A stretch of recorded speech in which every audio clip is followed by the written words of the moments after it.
All right, the factor of the ray of love wisdom as it controls the ray of harmony through conflict and implements the return of the Christ. The first paragraph of this instruction, I ascribed the inevitability of Christ's imminent return to the decision of humanity to precipitate the existent conflict onto the physical plane, thus determining the sphere of Christ's activity. In earlier teachings, also, I have pointed out that he might come in one of three ways or in all three of them simultaneously.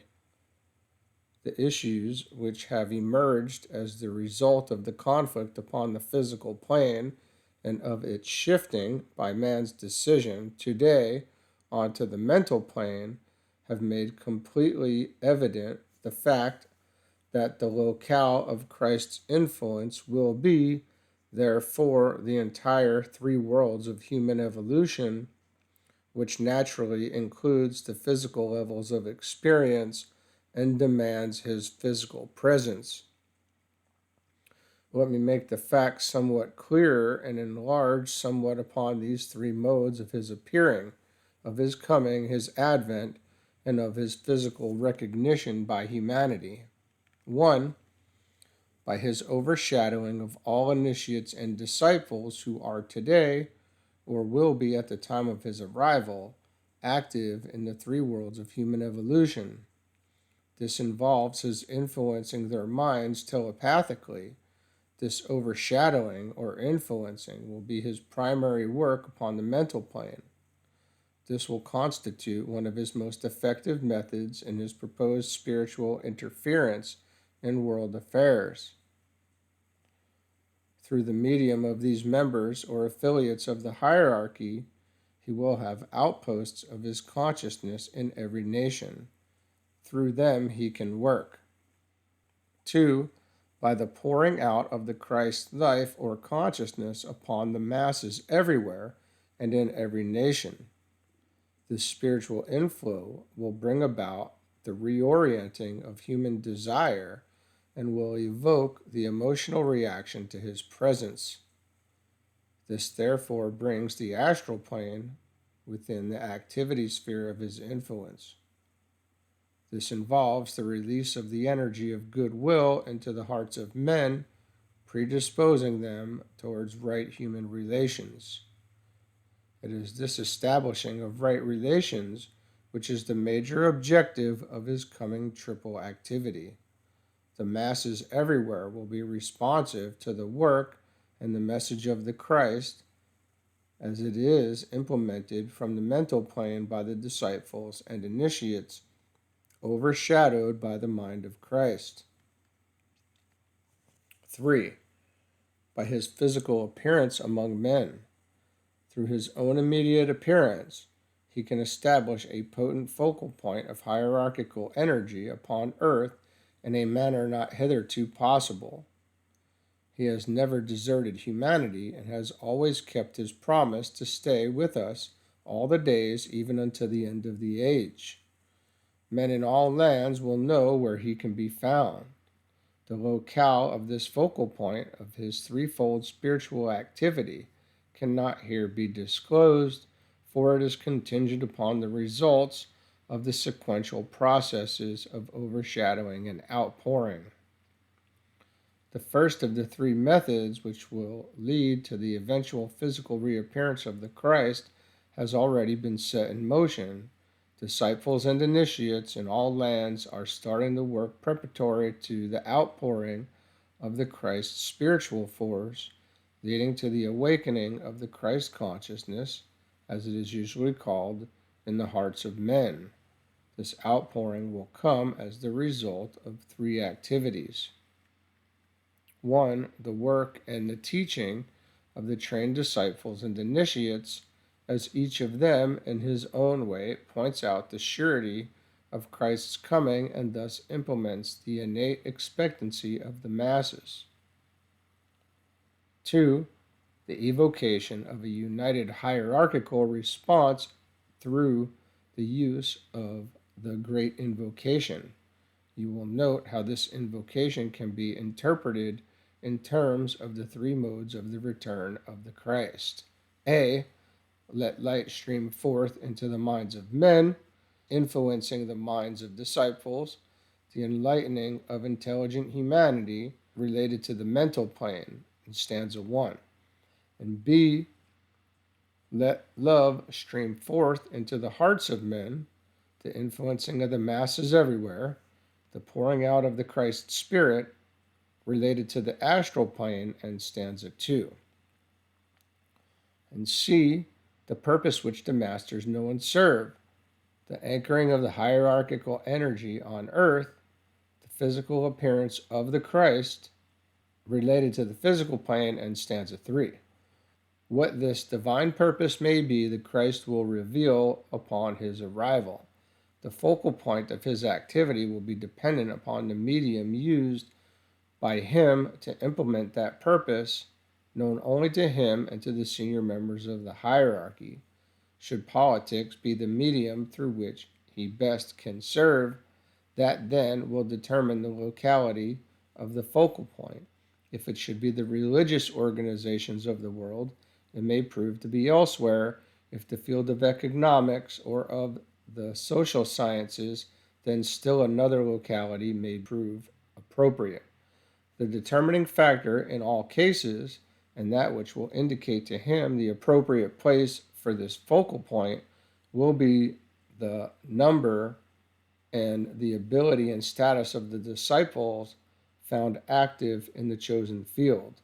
More I may not suggest. 3. The demand or prayer or outgoing desire of the masses for the appearance of a liberator and for the establishing of right human relations, plus the work of all the spiritually minded people in all nations and of all faiths. All these three factors are today present, but have not yet the needed potency to prove immediately effective. This triple nucleus of determining factors is, however, already firmly established, and this fact is to be found a sure ground for a sane optimism. It should be pointed out that the principle of conflict is motivated strongly by these same factors. The overshadowing of all disciples and initiates and the consequent stimulation of their natures and of their environment must inevitably produce conflict. The outpouring of the stimulating love of God into the hearts of men must equally and inevitably produce conflict. The line of cleavage between men of goodwill and the unresponsive natures of those influenced by this quality will be made abundantly, usefully, and constructively clear.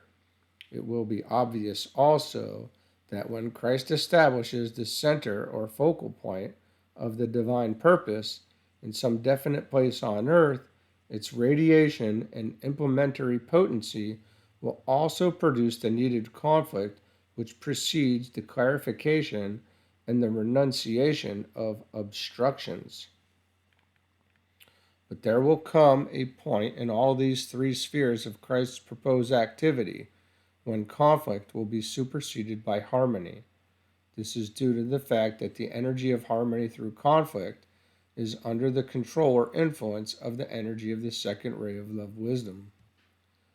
As far as humanity as the sum total is concerned, the conflict of ideas and of emotional desire is today so acute that it will finally exhaust itself, and men will turn, with relief and with longing to escape from further turmoil, towards right human relations. This will constitute the first major human decision leading to the longed-for harmony. The attitude of the masses will then be soundly tending towards harmony, owing to the work of the men and women of goodwill as they implement the streaming forth of the love of God into the hearts of men. We have now reached a point where the inevitability of Christ's return is established scientifically and under law. This constitutes a call which he may not deny and one which he must obey. This fourth ray of harmony through conflict works where the initiatory process is concerned, through the heart, or through what esotericists call the heart center, the focal point through which the energy of love can flow. When the Christ founds his focal point on earth, it will be in the nature of a tiny heart center through which the love energy of the hierarchy can persistently flow. The harmony which the principle of conflict produces causes an alignment so that the love streaming forth from the heart of God enters the hearts of men, so that the hierarchy, which is the heart center or the place where love prevails upon our planet, is brought into relationship with humanity, so that the new group of world servers, implementing the love of God and enlightened by the mind of God, are brought also into relation with the men and women of goodwill in all lands, whose task it is to make men's hearts responsive to and receptive of the love of God. This is another way of saying receptive to the consciousness of the Christ. The alignment is now in process of being made and will be brought about automatically when the effectiveness of the principle of conflict in producing liberation is generally recognized. Thus the hearts of men, the heart of the planet, i.e. the hierarchy, and the heart of the hierarchy, the Christ, are in a state of positive contact. When this channel is open and unobstructed, then the Christ will come. Nothing can stop his appearance, and under law he may not turn his back upon the presented opportunity. Thus, eventually, the Lord of Love, in response to the invocative cry of humanity, aroused by the principle of conflict, must proceed again to the high place of sacrifice and walk openly with men on earth.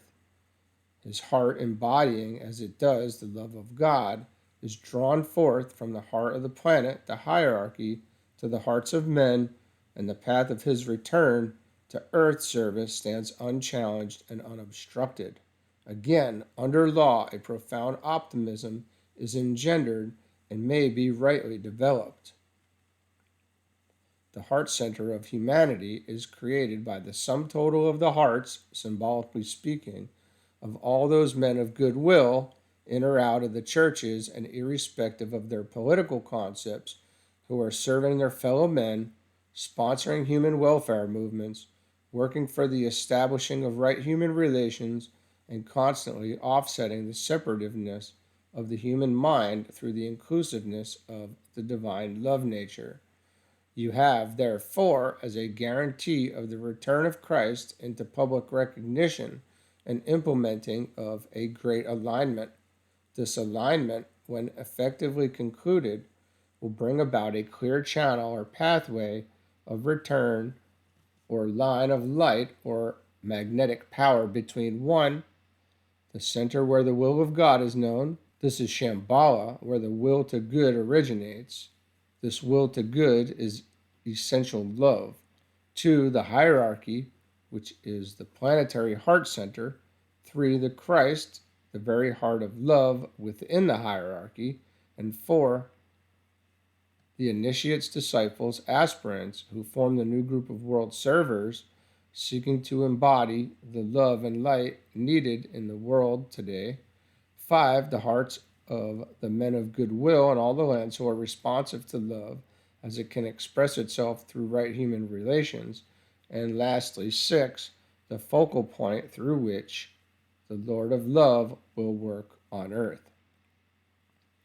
If you will study this sixfold progression of divine love from the highest manifestation of deity down to its appearance through the medium of some focal point in our known modern world, it will be apparent to you that a very definite structure of approach has been created and that a path of return is being constructed which will bring the long-awaited Christ into our midst.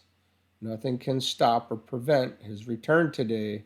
The evidence of this structure can be seen everywhere.